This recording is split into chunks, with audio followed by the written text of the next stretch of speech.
আসসালামু আলাইকুম। আজকে প্ল্যান করছি যে লতি টুকি রান্না করব।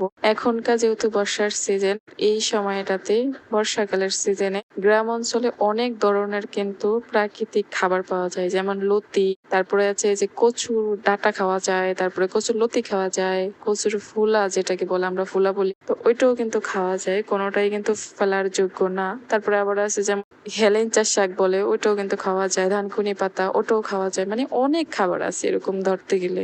খুঁটিনাটি লতা পাতা এরকম অনেক যেগুলো হয়েছে যে খাওয়া যায়। তো আজকে প্ল্যান করছে লতি খাবো। ইদানিং যাবত যেই কয়টা গাছ দেখি সামনে পড়ে সবটিতেই লতি। আর আমার কেমন জানি না এটা কি, তবে আমার কেমন যেন লতি বা শাক কোথাও দেখলে ইচ্ছে করে যেগুলা নিয়ে আসি আন্না রান্না করি। যদিও বা লতিতে প্রচুর পরিমাণে গ্যাস, আর এটাতে ভিটামিনও আছে, স্বাস্থ্য বেড়ে যায়। তারপরেও কেমন জানি খাইতে ইচ্ছা করে। লতি দেখলেই, শাক দেখলেই আমার মন চায় যেগুলা তুইলে আনি আর আইনা হয়েছে রান্না করি। তো যেহেতু খাইতে পারি না, তারপরও একটু খাইতে মন চাইতেছে যেহেতু, তো ভাবতেছি যে আজকে রান্না করি। খাইতে তো হইব না, যেহেতু দেখতেছি খাইতে তো হইবই। আল্লাহ বলছে যে রুহুরে কষ্ট দিতে নাই, তো সেজন্য লতির টোকাইতে চলে আসছে। আর দেখেন প্রত্যেকটা গাছে কি সুন্দর সুন্দর লতি, মাশাল্লাহ মাশাল্লাহ। আল্লাহর কি অপরূপ সৃষ্টি দেখেন। সবগুলা গাছে একদম লতি। তো অনেক লতি আছে দেখবেন যে পানির ভিতরে থাকে। কচু গাছটা মূলত পানির ভিতরে থাকে, তারপর লতিটাও পানির ভিতরে থাকে। ওই লতিগুলা কিন্তু অনেক লম্বা আর হয়েছে মোটা হয়। ওই লতিগুলা কিন্তু খাবেন না, ওটাতে হচ্ছে গলা চুলকাইব।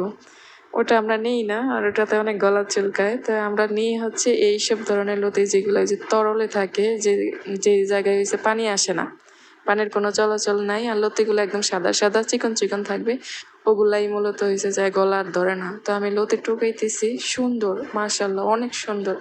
মানে আমি যে কোনটা থেকে কোনটা নেব, টুকাইতে টুকাইতে অনেক বেশি হয়ে যাইতেছে, তারপরে মনে চাইতেছে যে নেই নেই। মানে এত সুন্দর লাগতেছিল। এখনো তো মানে অনেকগুলা গাছ থেকে তো আমি তুলিই নাই, যেগুলাই তুলছি এগুলাই ভাই অনেক। তো তারপরে কিভাবে ছাড়তে পারতেছি না, মনে হচ্ছে যে লতি টোকাই টোকাই। আপনারা কি লতি পছন্দ করেন? অনেকে আছে চাইলেও খাইতে পারে না। যারা শহর অঞ্চলে থাকেন তারা হচ্ছে গ্রামের লতি অনেক পছন্দ করেন, কিন্তু পারতেছেন না খাইতে। কি আর করা, তাদের জন্য আফসোস করা ছাড়া। কমেন্টে জানায় যান কিন্তু, হ্যাঁ, কে কে লতি পাগল, লতি পছন্দ করেন, আর আমার মতন কারা আছেন যারা গ্যাস্ট্রিকের জন্য লতি খাইতে পারেন না। তো এটাও কমেন্টে জানায় যান, ঠিক আছে? তো এই পর্যায়ে আমি একদম লতি টোকাইতেছি টোকাইতেছি, কিছুতেই থামতেছি না। দেখেন কি সুন্দর সুন্দর লতি রে ভাই, দেখেন অনেক সুন্দর মাশাল্লাহ। আল্লাহর নিজ হাতে একদম তৈরি করা লতি। তাছাড়া একটা কথা আছে না, রান্না করতে পারলে সবকিছুই মজা। তারপরও একটা দেখে শুনে রান্না করতে হয়। প্রত্যেকটা গাছে সুন্দর সুন্দর লতি, কিন্তু সব লতি কিন্তু খাওয়া যায় না। তো এখানে আমি দেখতেছিলাম যে কোন কোন গাছ উপরে, মানে যেখানে পানি নেই, সেই গাছগুলা থেকে বাইসা বাইসা বাইসা বাইসা লতি টোকাইতেছি। আর তো এই পর্যায়ে ঘোরাঘুরি করে যতটুকু সম্ভব ততটুকু লতি আনছি। মার্শাল্লাহ এখানে অনেক লতি আছে, আমাদের জন্য হয়ে যাবে। তো আমি এখন লতিগুলো আস্তে আস্তে করতে করতে থাকবো। যদিও আমি লতি তেমন করতে পারি না, কিন্তু ভাবতেছি যে আস্তে আস্তে সবকিছুই শিখতে থাকি, শিখে রাখা জিনিস ভালো। আজকের ওয়েদারটা খুব সুন্দর সুন্দর দেখে সবাই হচ্ছে খাতা গুতা ঘরের যা আছে সবকিছুই মেলতেছে। এদিকে আমার ছেলে হচ্ছে তাদের ল্যাব কম্বল এগুলা পাড়াইতেছে, এদিকে ঘুড়িও দিছে, আর সেগুলো হচ্ছে আমার ছেলে এরকম ভাবে পাড়াইতেছে। তাই নিয়ে আবার একটু হাসি ঠাট্টা করতেছে সবাই। আর এইখানে আমি বসে পড়ছি একটা ঝাঁকি নিয়ে লতি করতে। তো এখন আমি লতি করতে থাকি, ওইদিকে আবার আদনান ডিস্টার্ব করতেছে। আর দেখেন আমার দাদা হচ্ছে যখনই সুযোগ পায় তখনই এইভাবে আমাদেরকে আদেশ শোনাইতে থাকে। যদিও দাদার কথাগুলো শোনা যাইতেছে না, কিন্তু আমার দাদা হচ্ছে সবসময় জামাত চিল্লা করে, সেজন্য সবসময় আমাদেরকে হাদিস বলতেই থাকে। আর এখানে দেখেন লতি করতে করতে আমার হাতের অবস্থা 12টা বেজে গেছে, তারপরও আমার লতি কোটা সম্পূর্ণ হয়েছে। মাশাল্লাহ, এটাই অনেক। তো যেহেতু আমি লতি করতে পারি না বলছি, তারপরেও শিখে গেছি এখন। যেহেতু করছি তার মানে পারছি, এটাই।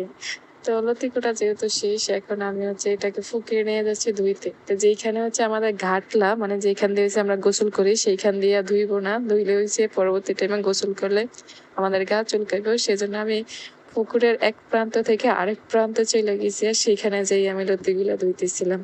একটু আগে দেখছিলাম আবহাওয়াটা কত সুন্দর ছিল, রোদ ছিল, আর এখন দেখেন একদম চারিদিক মেঘে ভরে গেছে, মনে হচ্ছে বৃষ্টি আসবে। বৃষ্টি আসবে কি, বৃষ্টি অলরেডি এসে পড়েছে, কোথায় কোথাও ছিটা ছিটা ছিটা ছিটা বৃষ্টির ফোঁটা পড়তেছে।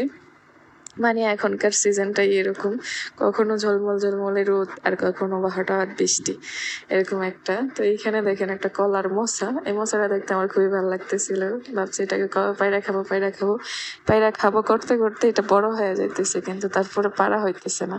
তো অলরেডি কিন্তু বৃষ্টি শুরু হয়ে গেছে, আর টিপ টিপ করে বৃষ্টি পড়তেও আছে, তেমন জোরে পড়তেছে না, কিন্তু যেভাবে বৃষ্টি পড়তেছে সেভাবে একটা মানুষ যদি যায় বাইরে দাঁড়ায় থাকে তাহলে সে ভিজে যাবে।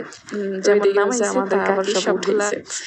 তো আমাদের লতি ভাজা কিন্তু শেষ, আমি এখানে খাইতে বসে গেছি, আপনাদেরকে তো দিতে পারতেছি না। তবে সবাই ভালো থাকেন, সুস্থ থাকেন, আমাদের জন্য দোয়া করেন। আল্লাহ হাফেজ।